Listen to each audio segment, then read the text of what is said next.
Hey, this is Brendon Urie from Panic at the Disco, and you're listening to the Voice and Verse podcast.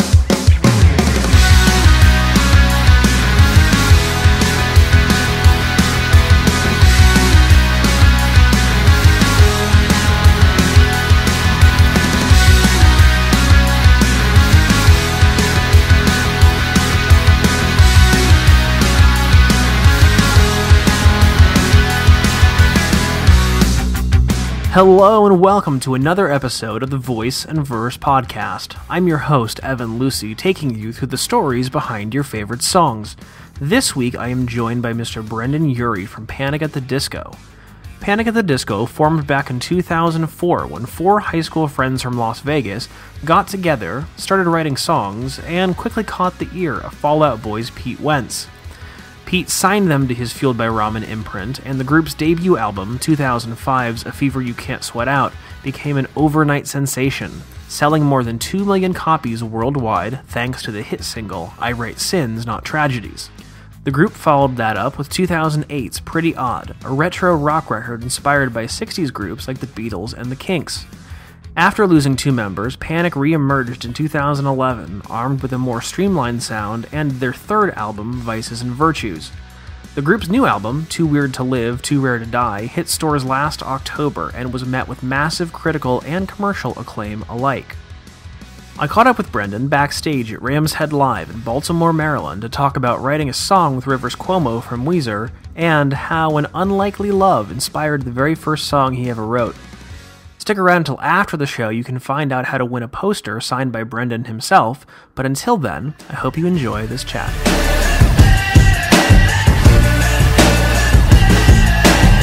You put a sour little flavor in my mouth now. You move in circles, hoping no one's gonna find out. But we're so lucky, kiss the ring and let them bow down. Looking for the time of your life. It's good to see you. Hey, it's good to see you.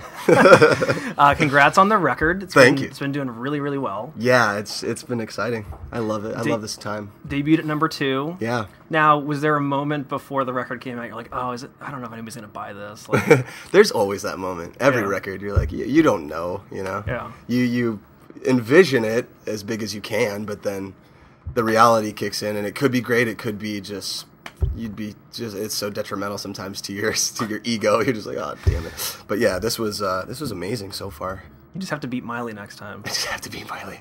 I have to be Miley next time. That's the trick. You need to twerk a little bit. Twerk a little harder? Okay, so I know that you know the first song you ever wrote.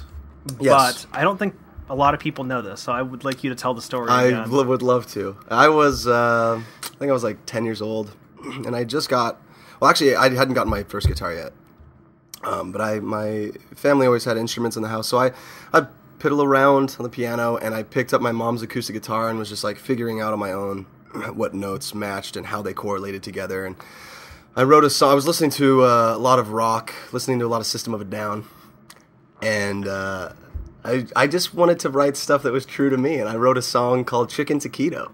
You know, it was very much in the fashion, if you can imagine, of Serge Tankian, just that kind of a vocal delivery, singing about my favorite foods. You know, my favorite cuisine is Mexican, and you know, still to this day, it's probably the most honest song I've ever written about food. So there's that. First love. First love, exactly. What was the first song, maybe looking back on it, that you think that you're like really proud of? I wrote a song called, I can't remember if it was called Ritalin or ADD. I think it was called ADD, because I'd just been diagnosed. I was like 13 or 14 years old.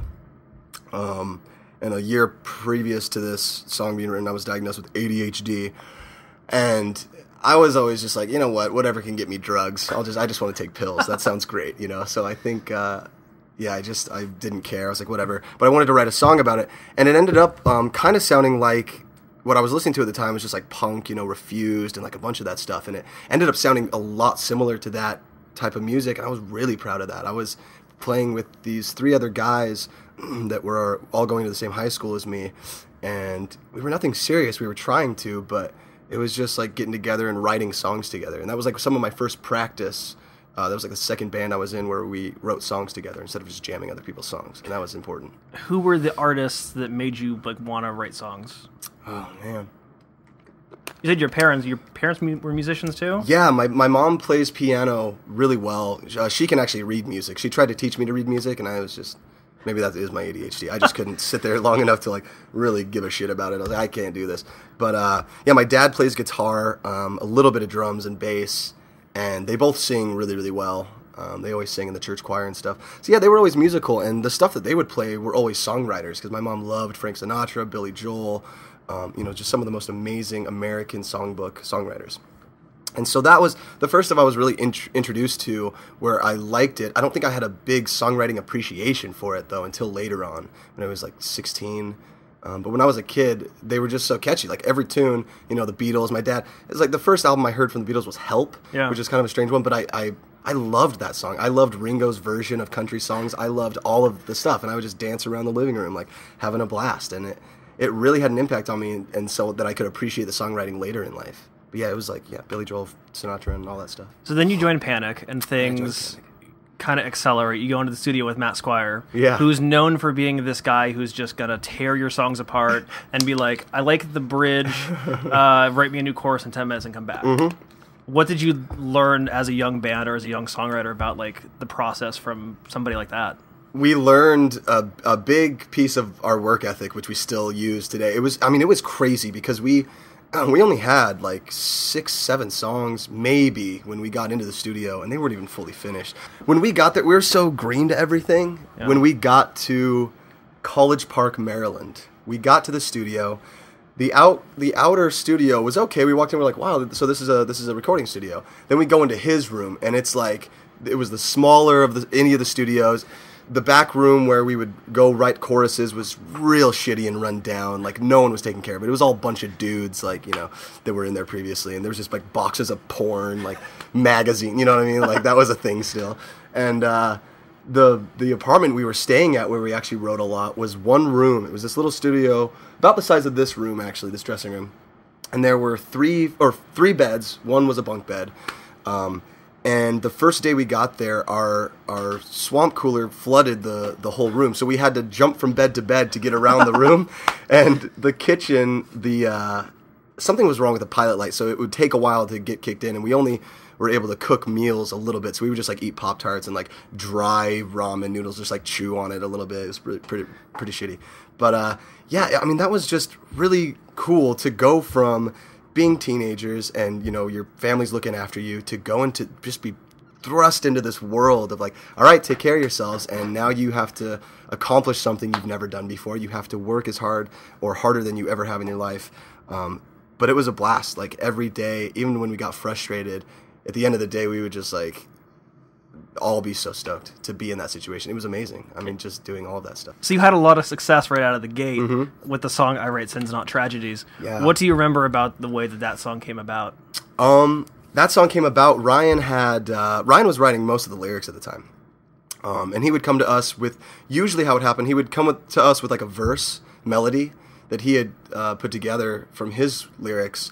And then he would show us like the pages of lyrics that he had, and we would go through and like give our 2 cents, be like, oh, this would be cool. This line kind of ties into this a little bit cooler, like mix the story up a little bit, and it kind of became something else. So when that song got started, he had pretty much the verse down, or at least like a blueprint of it somewhat, a scratch little blueprint. And we kind of wrote the song in a day, and we revisited every song a million times. When we would do that, then we would get tired of that. We'd move on to a new song and like try to do that as well as we could. Move on to this next song, and this verse was okay, but there's something else that could feel better. And a lot of it was how it made us feel, how excited we were about it. And that's something that I think is hard to accomplish, like keeping that excitement the whole time. Especially when you don't know anything about songwriting. This is my first like really big push into songwriting, like seriously with other serious songwriters, and so that was just something really cool for me. I could see how enthusiastic everybody else in the band was, even just joining and meeting them. So it's just really cool. Did you have an inkling early on that was like the single? Not at all. Honestly, I didn't even know that like that's how it worked. Like I was so into this hip-hop thing and this punk rock world that I didn't really understand anything about the music business. So it was like, Oh, when they asked us, well, you guys need to pick a single. We're like, what the fuck is a single? Like, what is that? I don't know what that is. Yeah. You know, I don't know why I don't know what that is. I just don't. So yeah, when they asked us, actually, it's a funny story. We were in our van driving to another show on our first tour, and we were first to 5 bands for Acceptance, and It's a great tour. It was amazing. It was great. Yeah, it's receiving it. Sirens, Cartels, Augustana. Mm-hmm. It was amazing. Yeah, it was really great. But we ended up, it was later at night, we were on the way to the show, and we got a call from our management. It was our manager, JD. He called and said, hey, all these radio stations are playing 4 different songs. You know, they're really excited about the band and the music, but they don't know which song to listen to or to play. We're like, well, okay. Why are you asking us? I thought we just made the music. And you guys picked this so-called single. I don't know what the fuck it is. You guys do the business stuff. Yeah, well, you have no clue. So he's like, well, just pick a song. At the time, the label wanted Time to Dance to be the single, or Only Difference to be the single. And I was down. I was like, yeah, that's cool. You know, those are both fun songs. And then Ryan wanted to pull every song from the radio. He's like, no, we're not having our song on the radio at all. And we were like, why? Why would we do that? That doesn't make any sense. They're asking us to play our song on the radio, and we're like a no-one band. We're no one, and, you know, you're denying that. So we had a talk, we were just like, listen, let's just pick the song that we want to do. It doesn't matter what the label wants. Let's give them a song that we would like. They're giving us that opportunity. The least we can do is just pick something. So we agreed, it would be cool to pick something. You know, that album, the first album was divided into 2 parts. It was one electronic, super synthy, and then the next was a little bit of that, but more just cellos and string instruments and horns and accordions and all this real burlesque type feel. It was really cool to be able to pick that and see what would happen with it. That was an exciting moment. So when that happened, we had no clue what was going to happen. And then the next tour that we did, I was with an old friend, and we were driving to the show in LA, and he had it on K-Rock, and I Write Sins came on the radio, and I flipped the fuck out. I was losing my mind. I was like, oh my God, just turning it up as loud as it could go. We were just sharing, oh my God. That's the That Thing You Do moment. It was amazing. Yeah, exactly. Sprinting around, just listen, that's me. Yeah, it was awesome. Let's fast forward a little bit to the third record. Mm-hmm. After a little bit of lineup shifting. Mm-hmm. You were left with the bulk of the songwriting for the first time. Yeah. What was that process like for you to kind of think, okay, I can do this now? I had been writing songs kind of on my own for a while, for years. I mean, from after the first record, a year into touring, I was, writing demos on my own and just doing stuff in GarageBand. I didn't really know much about the production, so I was just writing melodies and writing parts and writing stuff like that. And I was showing the band, but at the time they didn't seem too excited about it. So I was like, you know what, that's fine. I won't show them until, maybe a year down the road. I won't even worry about it. So I just kept writing on my own. So you had a nice little stockpile there already. I had some songs. Yeah, I had some ideas. And so when it came time to kind of write on my own, I started looking at old stuff. That's where a few songs came from. Mona Lisa came from an old song that I had. I had done that, 3 years before, maybe 4 years before that album, before Vices. And I just looked through, the hard drive that I had. I was like, wow, I have a lot of random ideas that I want to kind of do a Scenes from an Italian Restaurant thing and put this part with this song and then this song with this thing. They're like Franken-songs at that point. Franken-songs, exactly. And I wanted to do a Beatles thing like that and just mix every random part and give it that kind of a feel. And it worked out, yeah. And you can't really tell that they're different songs. I'm so glad. The new record is called Too Weird to Live, Too Rare to Die, ! And the very first thing you hear right off the bat is it's got a lot of samples, it's got a lot of loops, it's got a lot of more drum machines and stuff that you really haven't done in the past. Mm-hmm. Going into making this record, did you just get a bunch of new toys that you were just playing around with, or what was the driving force behind taking this direction? Yeah, actually, before Vices, before we did our third record, Spencer and I had gotten a couple of synthesizers from a friend, and one of them was called the Omega 8. And it was really cool. It had all of this I mean, it literally had thousands upon thousands of sounds. It was crazy. There were like 500 banks, and in each bank was about 1,000 sounds. Wow. So it was, I'm not good at math, but it was like 50 trillion sounds. No, it was phenomenal. And so I would just fuck around with this thing all day. You know, I was plugged into Logic, and or Pro Tools at the time, and I was just fucking around with it. But that was before Vices, and I didn't end up using a lot of that stuff. So, it came time for this record, and I was listening a lot more to just different new stuff, more new hip-hop, mostly. Like, I was really impressed with Danny Brown and A$AP Rocky. Those, like, Triple X and Long Live A$AP were just the coolest things to me. I was like, I want to do stuff like this. I mean, this is like, there's no rules in this, and it's really exciting to listen to, and lyrically as well. So I don't know, I just started fucking around with trying to make hip-hop songs and then put a melody over it in the way that I would with a rock song, and it would give it this new thing. That was the idea. Is that more difficult for you to write, or is it more liberating to write with a beat and then kind of build? I like writing with a beat. I mean, sometimes it'll happen where I'll have a melody or a lyric idea first. That's more rare though. Like I just seriously write beats all day. Like I have that's the Dr. Dre mentality. It's to wake up in the AM, compose a beat. I love that because that's what I do. I wake up and I just work on a bunch of music. I have a bunch of instrumentals, like hundreds and hundreds of instrumental beats, like 2-minute long ideas, some with melodies, some without. That I use as a blueprint to sing over. And like if I'm feeling one like a lot, I'll just start scatting over it a little bit with like the scrambled eggs, Paul McCartney thing, and fake words, talking about joke stuff, and then I'll fill it in with lyrics that I have written or lyrics that I'll come up with on the spot. It's like the song "Girl That You Love" was originally written in French. It was written in French, yeah. And then you have the monumental task of trying to figure out how I'm going to put English words in this melody. It was so bizarre. It was called "Cœur de Joie Mauve," "Girl That You Love." Yeah, it was really bizarre. I mean, I had some help. Like, I was like, well, this sounds like this word.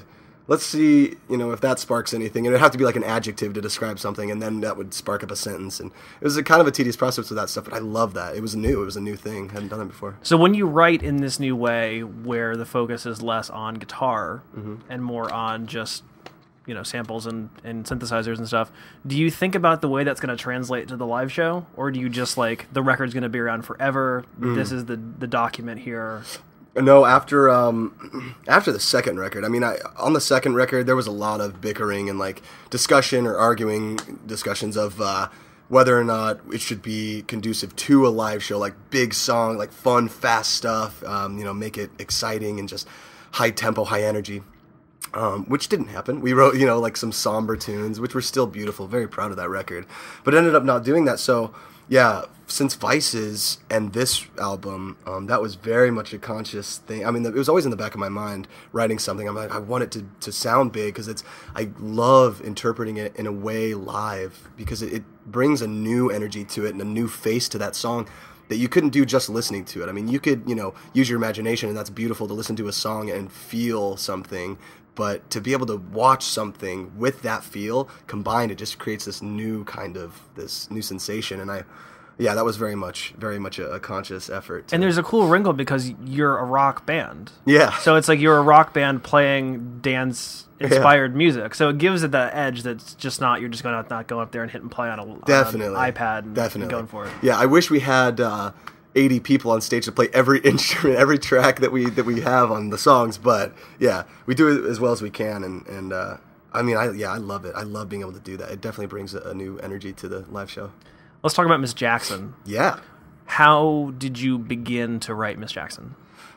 It was, Miss Jackson. It actually started. We got a sample idea from another guy who I hadn't met before, but he had the idea to sample Fiona Apple song, and he gave it to us, and we were like, that's a really cool idea. We all were huge fans of Fiona, still are. I mean, huge admirers of her work. So we got this idea that he had sampled just a piece. It was mostly just like those kind of things. Yeah. And it ended up being a different melody because we couldn't use, the musicologist wrote back like, well, you can't use this, and this is too close to Fiona's song. So it ended up becoming this different song. But when we had that sample, I was in the studio with Butch and Jake, and we just like started having so much fun, like fucking around with bass lines and like trying to give it this hip hop vibe, because we're like, I like the hip hop vibe. We won't do as many of the Casio drums, but it sounds cool. Like there's something really special about it, and you could tell.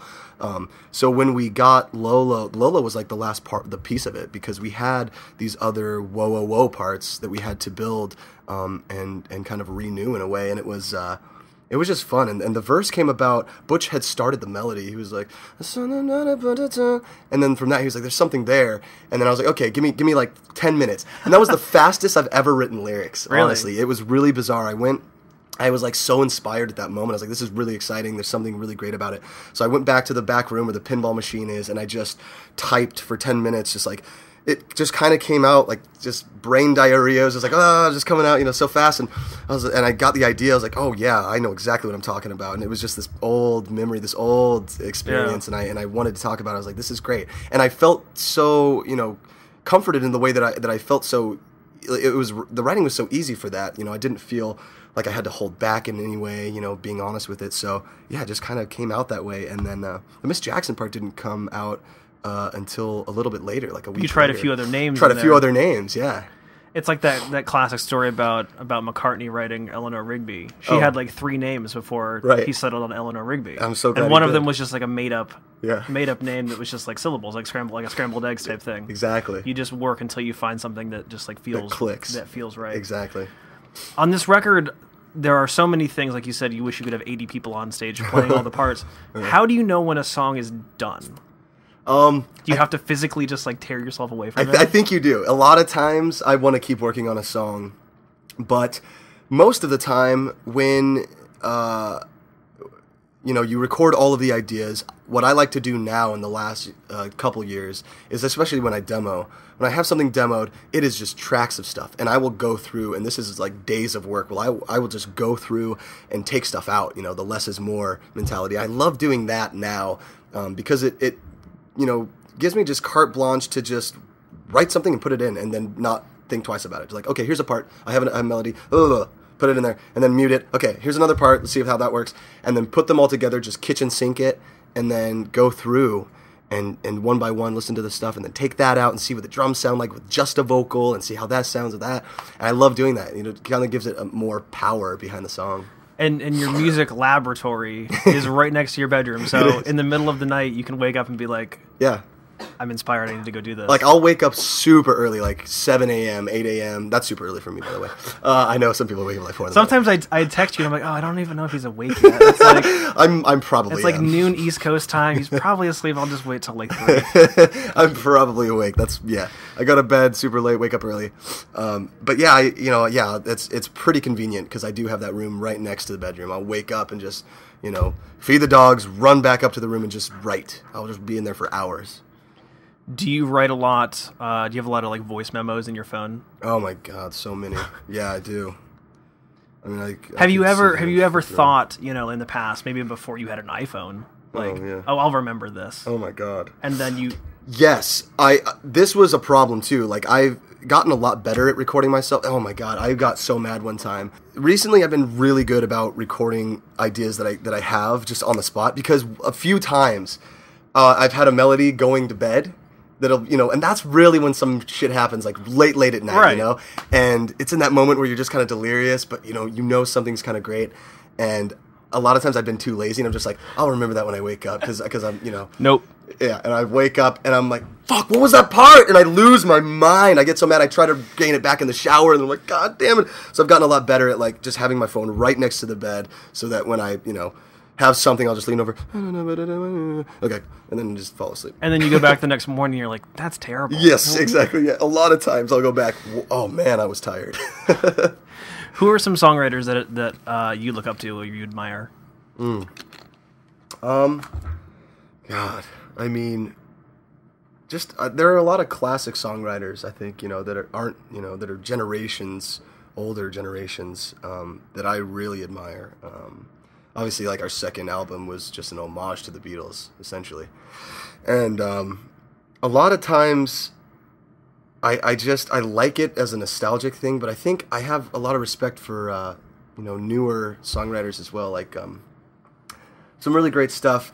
Like, what's crazy is even more recently, I've kind of dropped some of the cynicism, and I love pop music, and I love that they get, a lot of the artists get a lot of the best songwriters to write some song like Wrecking Ball. I'm like, oh my god, that's a great song. Like it is so well written.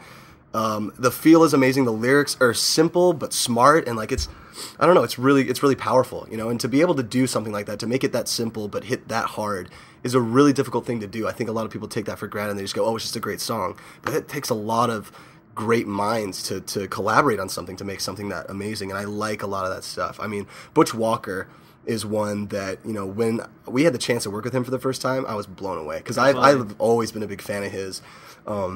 It's kind of grown too. Like since I've known him, I'm more in love with his work. More in love with his songwriting and him in general. He's just such an artist. He's such a rock star, but such an artist as well. It's like it's really cool to be a part of that. So he's amazing.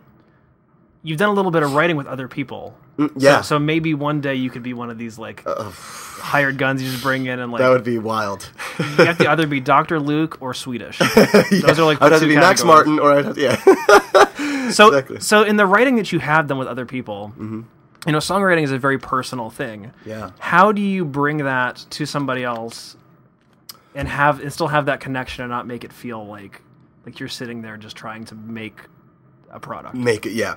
That's a big deal. I never go in. I used to be worried, like, will I ever go into it thinking, okay, we have to have a hit? And luckily, no. That's something that I focus on. If a song makes me excited, if it is honest, if we can keep that excitement and honesty throughout the whole process, that's very, very important, because then I'll probably be happy with the song. But working with other people, I mean, I wrote a song with Rivers Cuomo, and that was so cool. I mean, I learned how to play instruments like guitar and drums to the Blue Album and Pinkerton, and it was like, that was phenomenal. You know what I mean? That was one of the first times that I was really starstruck in a songwriting session.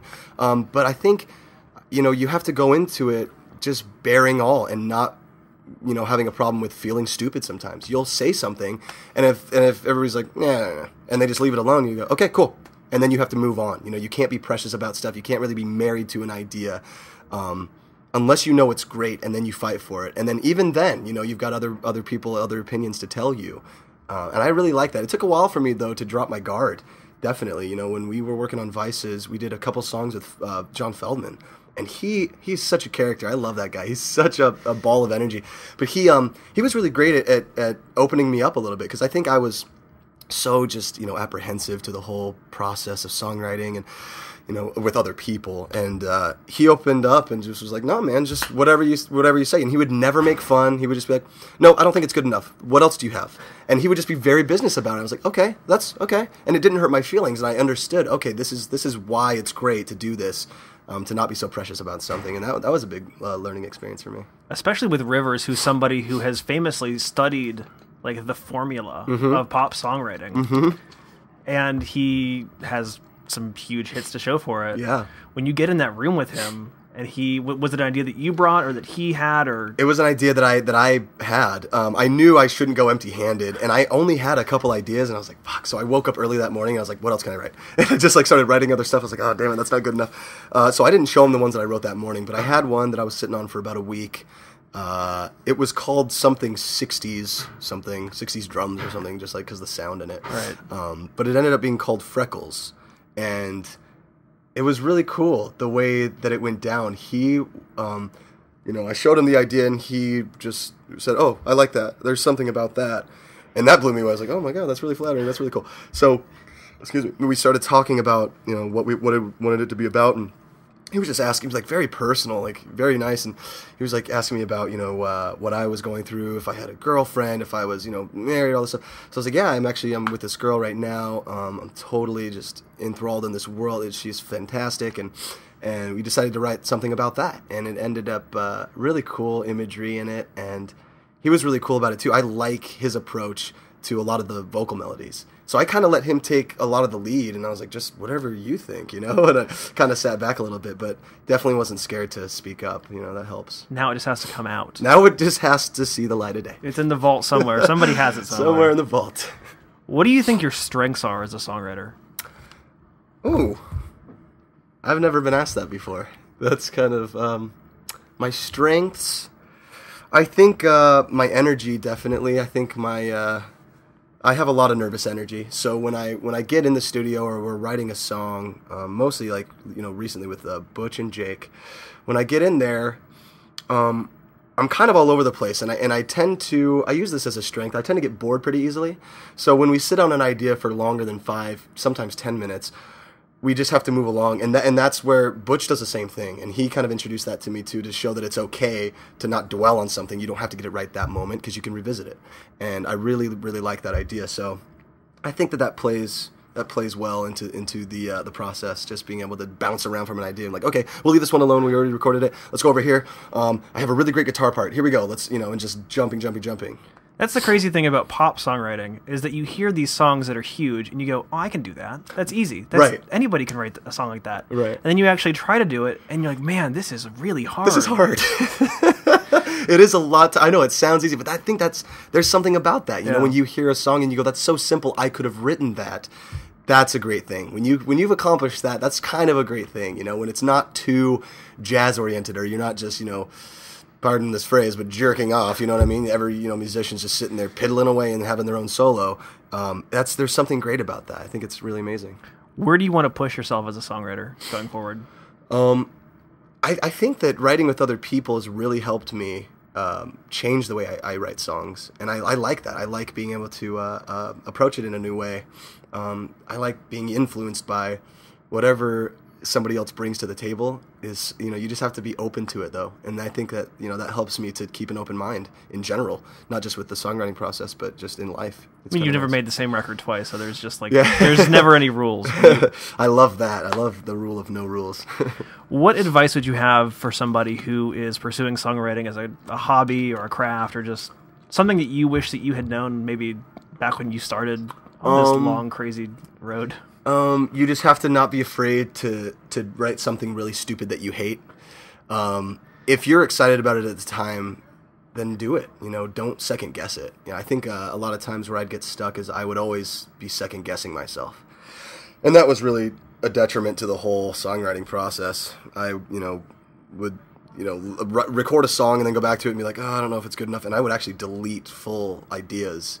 I stopped doing that after a while because I was like, that's not a good idea. Because then you want to farm it out later. You want to go back and you're like, oh, what was that awesome thing that I had last month? Oh, I deleted it. Exactly. It's gone forever now. The worst thing you can do is delete an idea that you had. So yeah, but I don't know. You honestly, for me, as like with songwriting, I'm happy doing it. It makes me happy to do it. You have to love to songwrite. You have to love that whole process. You have to love feeling anxious at times and kind of feeling dumb at times, or, because then it pays off. I mean, you're going to be excited about something eventually, and that's really where the reward is. It's great.